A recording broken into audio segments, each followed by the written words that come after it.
This is a build where you can do on migration as well, although it's almost the same as the last build on migration, but it's a little bit different on islands. And this is going to be a greedy feudal water. And what I mean by that is you're going to be having a bit of economy, a bit more economy on water. So you're going to have a few more fishing ships, and we're going to be a little bit later up to feudal age. So this means that we're going to be playing a little bit more defensive than a normal Grush. And we're going to be doing our docks on the back side because of that. So starting off pretty much the same. You just want to get these 6 fills on your sheep. You can see this is an actual opponent I played against, so I won't go too far into the game because, well, I'll just go up into Castle Age, I think, because it's mostly relevant to the build order. But save me making like a build order video, so you can see I am actually exploring this map and everything, and I have the pressure, I guess you could say, playing an actual opponent rather than random AI. But anyway, we're going to see very soon the difference we're going to do from this build to a normal Grush, and that is we're going to add 7 villages to wood instead of the usual 5. So this means that obviously it's going to delay our feudal time, but it means we're going to get extra wood in for building more fishing ships. I just sent one of the villagers here, which was gathering food to gather one boar. My scout's busy scouting stuff as well. That's annoying that sometimes villagers bug out around there.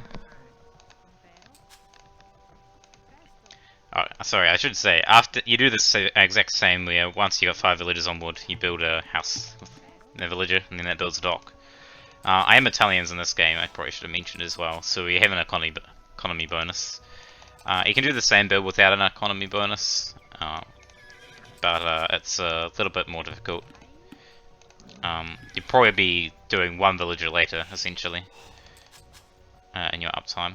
So you can see we're doing a back dock, and this is to increase the rush distance to our opponent, because we're not going to have so much military in early feudal. You can see pushing deer is always a good idea. Sorry, I didn't mean to. Didn't mean I have the pun there, but yeah. You can see these ones, they're pushable. Sometimes you have unpushable ones. I mean, these aren't the easiest, but they're not the hardest either. But that basically just helps your economy. So we've got a dock up building fishing ships, we've got 7 on board, and the rest of the villagers are going on food. And this villager, of course, is working on the shorefish. Annoyingly, I remember this actually in the game, this relic broke the shorefish, and I didn't even realise that until I built my dock, so bit of a walking distance there. Not ideal, but hey, I'm luring deer anyway, so not the end of the world. Okay, I'll speed through a bit more. I'm just putting more villagers on food, and making more fishing ships at this point. And you can see I need to build another house. I just did it with this villager. Just because we might get pretty close to going over 25 in Dark Age. So we're not too far away from thinking about clicking up. I think I'll do Loom after this villager. I believe that's about right. Or it might be one more villager then. No, Loom after that villager, yeah. So we just keep on producing fishing ships. Obviously, since I pushed in deer, I have a few more sheep left over, but otherwise you can just gather your sheep, and you can see I force dropped everything. So hopefully I should have paused this slightly beforehand, but never mind. And I've got a feudal here. I've still got my 7 on wood. Got 3 fishing ships currently, producing my 4th now. And now I'm sending all these villages onto wood, as you normally expect. Of course, it takes me a second to get everything organised, but yeah. Going to be doing a second lumber camp, and we're going to be doing a mining camp. But meanwhile, unlike a normal Grush build, we're going to continue to produce fishing ships, and we can afford that because we had the 7 on wood earlier, and we clicked up a bit later. Might have a slight delay there, but never mind. So I sent 4 villagers to gold. We sent 4 villagers to another lumber camp. We'll shift these people over here as well in a second. Usually you want about 7 and 7 on wood, or 7 and 8. It's roughly something like that. I'm going to keep producing fishing ships until we have 7. Looks like I decided to leave this person here just because of the deer there, but you probably wasn't the best idea because we're actually floating a bit more food than we should, really. But oh well. As you can see, my opponent's up a little bit faster. They've gone for a more standard Grush build. And in fact, sometimes your opponent might even be up faster than this. Some people go up a villager faster, so they'll be about 920 with their uptime. But this person's gone about 940.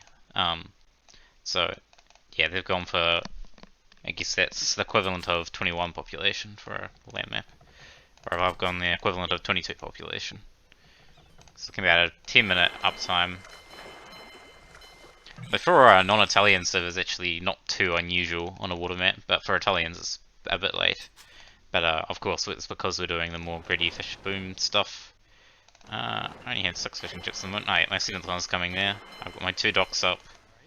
8 on that one, 6 on that one. Guess I wasn't particularly even there, but oh well. I've got 5 villagers on gold now. Obviously I decided to shift one of my villagers there. And we probably might make a few more villagers on gold. And this villager, which is over here, is just going to be making houses and then docks, basically. That's basically my builder villager. We're going to be opening with fire galleys. This is usually just in case your opponent is pressuring really hard or going quite aggressive. I believe my opponent in this game hasn't quite got their ships going aggressive yet. So we actually have a bit more time than we might otherwise have. So we're getting a 3rd dock up now. Let's get started to send one more villager to wood. I'll send one more to gold, and then I'll probably send villagers to sheep after this. It's usually a good idea. This villager's gone a bit rogue, going over here. But anyway, we're opening with fire galleys. Usually 1 to 2 rounds of fire galleys, so maybe like 3 to 6 fire galleys. You don't really want to build any more than that. And then we want to shift to 4 galleys. Gotta be careful here. My fishing ships are actually blocking my units, and a couple of these are on shorefish. I believe I will fix this at some point, but it can disrupt your military movements sometimes, so just be careful with that. What's military looking like? Pretty much even, I think. But usually you will probably be a bit behind with this build. Yeah, actually, you can see here, they've got a lead now. So basically you're relying on the fact that your rush distance is longer. And I tend to like staying defensive with your ships to begin with because I think I sent this one out maybe to be aggressive. Oh no, this is the one that got here. But basically you don't know which direction your opponent's going to come from. So if they send all their ships in one direction and you're split in 2 directions, then you'll be in trouble one more. You might lose your fish or something. So I tend to prefer to play defensive when I'm doing this, if I know my opponent's crushing. And then you just counter-attack whichever direction they're attacking you from. In this game they decided to go both directions to attack me. So yeah, I made the galley switch now, and I'm adding vills to the mill.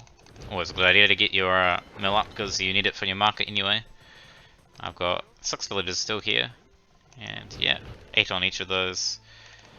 I've noticed that my opponent doesn't have that much military, so I'm going forward a bit now. They probably got housed or something, I imagine. And I just stayed in defensive with my galleys for the time being. I don't have fletching on them yet. So I made 5 fire galleys this game. And you can see, opponent has quite a few here. They're adding more because they're quite close to their docks here, so I'll need to go back.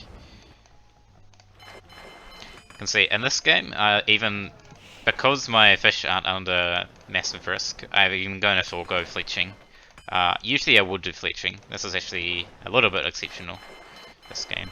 But of course you can always adapt to the situation. And in this situation, I'm not under imminent threat, so I can get a faster castle time.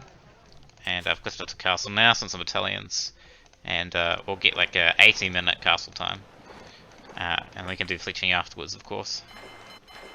And that's thanks to having these fishing ships earlier.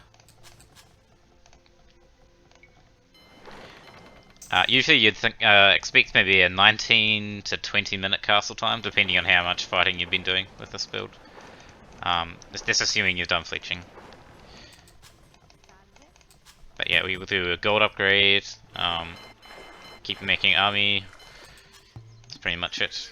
One disadvantage I will say with this build order is a bit more vulnerable to landings and if your opponent doing fast castle. Landings because you have a bit less time to react because you're feudal a bit later, so you can't do like a tower as fast or make military react as fast. And if they're going fast castle, then of course they're probably going to back dock themselves, so it's much more difficult to punish that from the back. But against the normal feudal Grush, this build is pretty effective. I have a really good win rate on the islands because of it, I think. Since I pretty much do it almost exclusively on islands, I do this build order, more or less.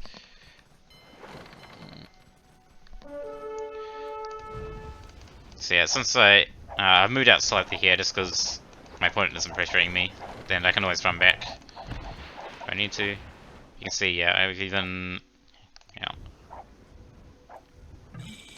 18-minute on the dot, pretty much castle time.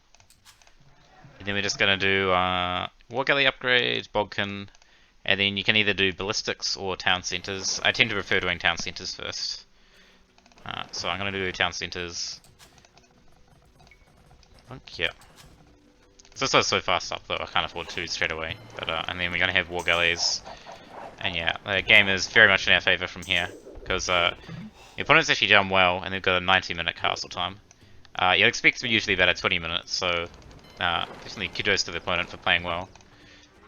They've probably got quite a few builds. Yeah, they got farms up early, so yeah, you've got a lot of food income. But even like trying to do a faster castle time. On their behalf, they're much slower up than this build order, just because we had the extra fishing chips. But anyway, yeah, this is pretty much the build from here. Not too much to add from there. I will note, in Castle Age, fire ships can be quite decent for tanking fire. So they're not bad in Castle Age. And also doing crenellation. No, what's it called? There's a Castle Age upgrade. It's not crenellations, it's something else. Crenellations is a different upgrade. Careening. I'm trying to remember what crenellations is now. I think that's a tuning you need to. This sounds kind of similar, don't they? Careening, that's the upgrade. It's cheaper for Italian, so I should have done that. I don't think I do this game. But I think war galleys are still better than fire ships in Castle Age, but generally having a few fire ships to tank is a good idea. As we get to Imperial though, you want to switch to full fire ships in an Italian war, and that's because they do not get heavy demo ships, so fast fire ships are pretty strong. And then you just want to have your remaining war galleys, you upgrade them to galleons, and that's kind of your backline. You can maybe remake a few galleons, but primarily fast fire ships in Imperial. And yeah, that's pretty much it. And this game main though, I go with 3TC, which arguably 2TC might even be better to get a faster Imperial time, but I don't know. It's kind of either or. You can see I've started to build houses around the edge just in case I get landed. That's because I know I have a pretty good advantage.